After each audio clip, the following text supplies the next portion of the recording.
নমস্কার বন্ধুরা, আমি সরমা আর সরমার রান্নাঘরের আবারও একটা নতুন রেসিপিতে আপনাদের সকলকে স্বাগতম। আজকে নিয়ে এসেছি বেগুন সুন্দরীর রেসিপি। আমরা বেগুনের নানা রকম পদ রান্না করে থাকি, তার মধ্যে এই বেগুন সুন্দরী হলো একটা জনপ্রিয় পদ। এই বেগুন সুন্দরী খেতে যেমন সুন্দর, সেই রকম দেখতেও সুন্দর। নামেই বোঝা যাচ্ছে এটা বেগুন সুন্দরী। আর এই বেগুন সুন্দরী তৈরি করতে কিন্তু খুবই অল্প সময় লাগে। তাহলে চলুন দেরি না করে শুরু করে ফেলি আমরা আমাদের আজকের রেসিপি। বেগুন সুন্দরী করার জন্য প্রথমে আমি এখানে একটা বেগুন নিয়েছি। বেগুনটাকে মাঝ বরাবর লম্বা করে কেটে নিয়েছি। কেটে বেগুনটা আমি ভালো করে ধুয়ে নিয়েছি। আর এর বোটার অংশটা আমি ফেলিনি, এটা রেখে দিয়েছি। বোটার দিকটা অবশ্যই রাখতে হবে, নাহলে কিন্তু বেগুনটা ভেঙে যাবে।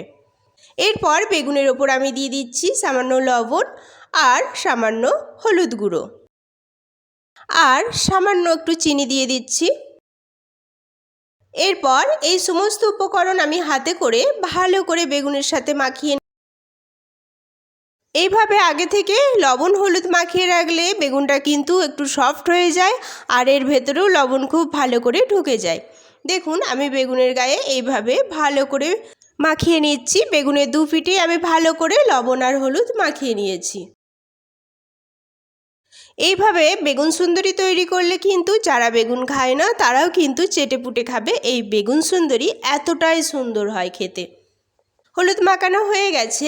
এরপর আমি একটা প্যান বসিয়ে দিয়েছি ওভেনে, দিয়ে ভালো করে প্যানটা গরম করে নিয়েছি। এর মধ্যে আমি দিয়ে দিচ্ছি সর্ষের তেল।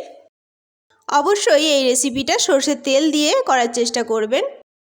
তেল দিয়ে তেলটা আমি খুব ভালো করে গরম করে নিয়েছি। দেখুন এখানে আমার তেলটা খুব ভালো করে গরম হয়ে গেছে। এরপর আমি এই তেলের মধ্যে বেগুনগুলো একটা একটা করে দিয়ে দিচ্ছি। দুটো বেগুনই আমি দিয়ে নিয়েছি। এরপর মিডিয়াম আঁচে আমি এই বেগুনটা ভালো করে ভেজে নেব। আমি এখানে একটা বেগুন দিয়ে করছি, আপনারা বেগুনের মাপটা কমিয়ে বাড়িয়েও নিতে পারেন। এই বেগুন ভাজতে ভাজতে সকলকে আবারও সেই একই কথা মনে করিয়ে দিই, যারা আমার চ্যানেলে নতুন প্লিজ প্লিজ প্লিজ আমার চ্যানেলটি একটু সাবস্ক্রাইব করে আমার পাশে থাকবেন। আর যারা অলরেডি করে ফেলেছেন তাদের অসংখ্য অসংখ্য ধন্যবাদ। আর আমার রেসিপিটি কেমন লাগলো তা অবশ্যই কমেন্টে জানাতে ভুলবেন না। দেখুন কথায় কথায় বেগুনের এক পিঠটা আমার ব্রাউন করে ভাজা হয়ে গেছে।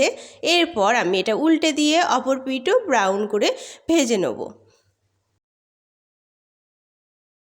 দেখুন আমি উল্টে পাল্টে বেগুনের দু পিঠটাই আমি লাল লাল করে ভেজে নিয়েছি।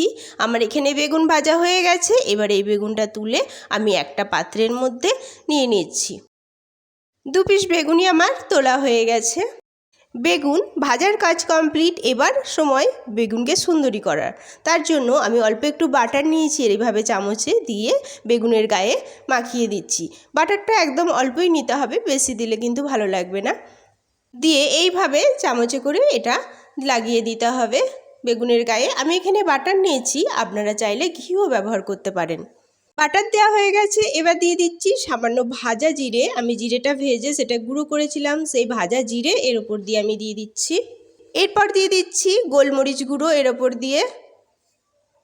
গোলমরিচ গুঁড়ো দিয়ে আমি এর ওপর দিয়েছিলাম গরম মশলা গুঁড়ো, কিন্তু সেটা আমার স্কিপ হয়ে গেছে, আপনারা এটা দিয়ে দেবেন। সবশেষে এর মধ্যে দিয়ে দিচ্ছি গোটা পোস্ত।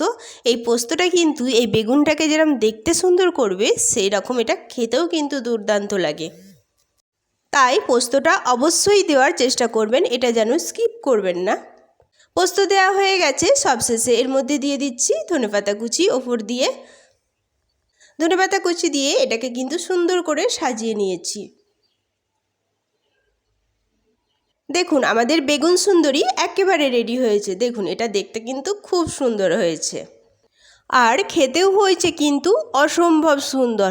গরম ভাতের সাথে এই বেগুন সুন্দরী যদি থাকে তাহলে নিমেষেই এক প্লেট ভাত শেষ হয়ে যাবে। যে কোনো অতিথি আপ্যায়নে আপনি এই রেসিপিটি করে দেখতে পারেন, এটা কিন্তু অসম্ভব সুন্দর হয়। আশা করছি আমার এই আজকের রেসিপিটিও আপনাদের খুব ভালো লেগেছে। আজ এই পর্যন্তই, দেখা হবে আবারও একটা নতুন রেসিপি নিয়ে। ততক্ষণ সবাই সুস্থ থাকবেন, ভালো থাকবেন। সকলকে অনেক অনেক অনেক ধন্যবাদ।